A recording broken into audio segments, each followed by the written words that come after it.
अब हामीले सर्वे गरेको यो GEOMAX ZOOM40 TS को डाटा चाहिँ कसरी एक्सट्र्याक्ट गर्ने भनेर अब सिक्दैछौँ हैन। सुरुमा यो एक्सप्याड एप्लिकेसनलाई खोलौँ।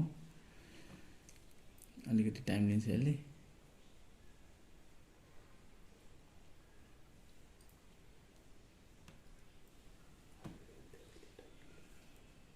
खुल्दैछ बिस्तारै हैन।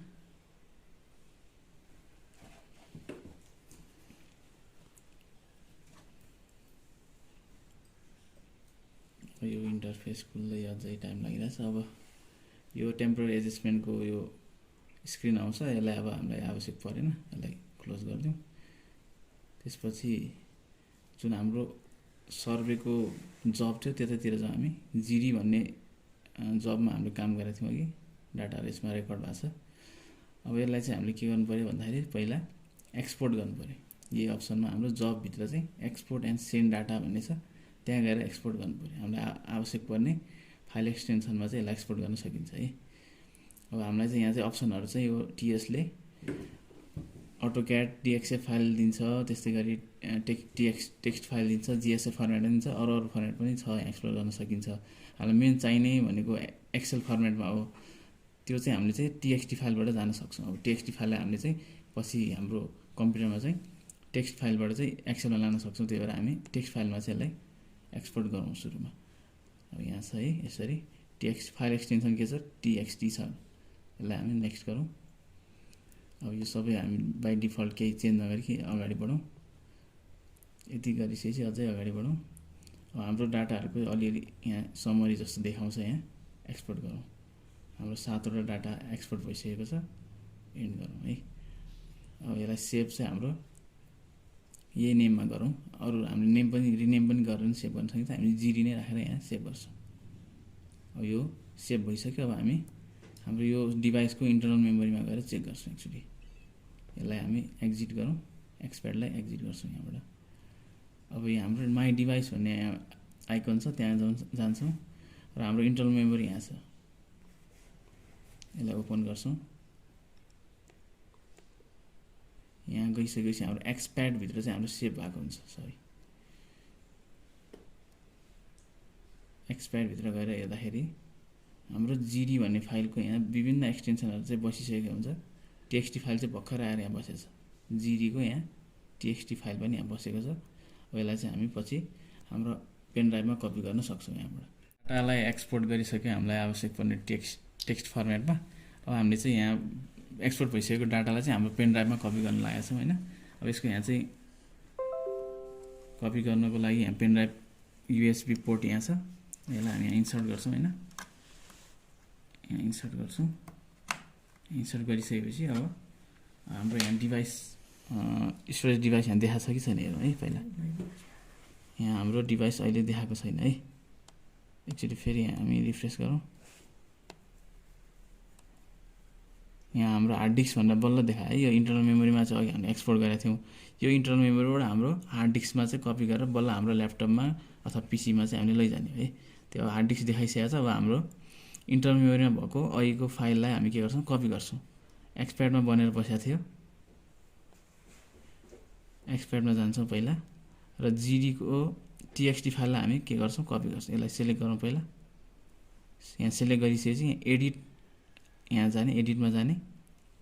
एडिटमा गएपछि यहाँ कपी भन्ने अप्सनमा गएर क्लिक गर्ने। कपी गर्नलाई चाहिँ अब भइसकेपछि हामी के गर्ने, यसलाई ब्याक जाने। ब्याक जाने अझै र हार्ड डिस्कमा गएर के गर्ने, हाम्रो हार्ड डिस्कमा गएर यहाँ फेरि एडिटमा गएर पेस्ट गरिदिने। अब यहाँ एक्सप्याड भन्ने आइसक्यो, यहाँ जिडी भन्ने आइसक्यो। सरी, यहाँ जिडी भन्ने फाइल यहाँ आएर बसिसकेको छ। अब हाम्रो हार्ड डिस्क अथवा हाम्रो स्टोरेज डिभाइसमा चाहिँ जिडी फाइल गएर बसिसकेको छ। इन्टरनल मेमोरीमा भएको जिडी फाइल हामीले हार्ड डिस्कभित्र पनि ल्याइसकेका छौँ हेर्नु त। यहाँ जिडी भन्ने फाइल टीएक्सटी फर्मेटमा 230 बाइटको फाइल यहाँ आइसकेको छ। अब यसलाई हामी ल्यापटपमा राखेर कसरी चाहिँ अगाडि बढाउने, यसमा कसरी काम गर्ने भनेर देखाउँछौँ। मैले टीएसबाट कपी गरेर डाटालाई ल्याइसकेपछि यो पेन ड्राइभलाई यहाँ ल्यापटपमा जोडेको छु। अब यहाँ भित्र गएर चेक गरौँ एकचोटि। हाम्रो युएसबी ड्राइभ हेर्नु त, यहाँ जिडी भन्ने टीएक्सटी फर्मेटको फाइल यहाँ आएर बसेको छ। यसलाई म अब मेरो कम्प्युटरमा यहाँ कपी गर्छु।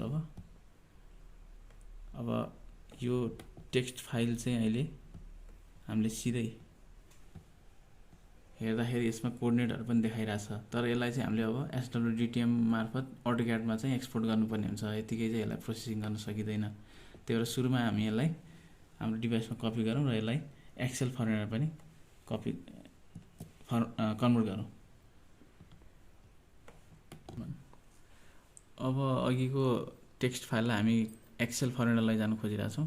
सुरुमा हामी एक्सेललाई खोल्छौँ र यहाँ गएर अघिको फाइललाई यहाँ हामी ओपन गर्न खोज्छौँ। यहाँ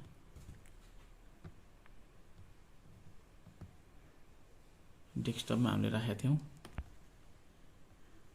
डेस्कटपमा हाम्रो जिडी भन्ने फाइल देखाएन। त्यो देखाउनको लागि हामीले के गर्नुपर्छ, यहाँ अल फाइल्समा गएर यहाँ सिलेक्ट गर्नुपर्छ। अल फाइल्समा गइसकेपछि बल्ल हाम्रो चाहिँ यहाँ डिस्प्ले हुन्छ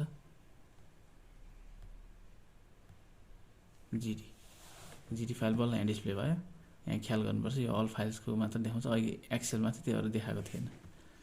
ओपन गरिसकेपछि अब यहाँ विभिन्न अप्सनहरू आउँछ। यहाँ अब हाम्रो चाहिँ यहाँ चाहिँ सेमिकलनहरू देखाइरहेछ हैन। यसलाई चाहिँ हामीले चाहिँ छुट्याउनुपर्छ। छुट्टा छुट्टै कोलममा चाहिँ छुट्याउनुको लागि चाहिँ हामीले अलिकति यहाँ हेर्नुपर्ने हुन्छ। यहाँ नेक्स्ट गरौँ र यहाँ चाहिँ सेमिकलनमा चाहिँ हामीले टिक गरेपछि यहाँ चाहिँ अब कोलम चाहिँ बन्छ बल्ल यसरी। यो सेमिकलन हामीले चाहिँ टिक गरेन भने यो चाहिँ यसरी नै पठाइदिन्छ, एउटै सिंगल कोलममा चाहिँ कन्भर्ट गरिदिन्छ। यहाँ चाहिँ सेमिकलन गरेपछि यहाँ चाहिँ टेबलको रूपमा चाहिँ बल्ल एक्सपोर्ट हुन्छ डाटा। अब यहाँ नेक्स्ट गरेर फिनिश गर्यो भने अब हाम्रो डाटा चाहिँ यसरी चाहिँ इस्टिङ नर्थिङ र जेडको अवस्थामा आउँछ है। यसरी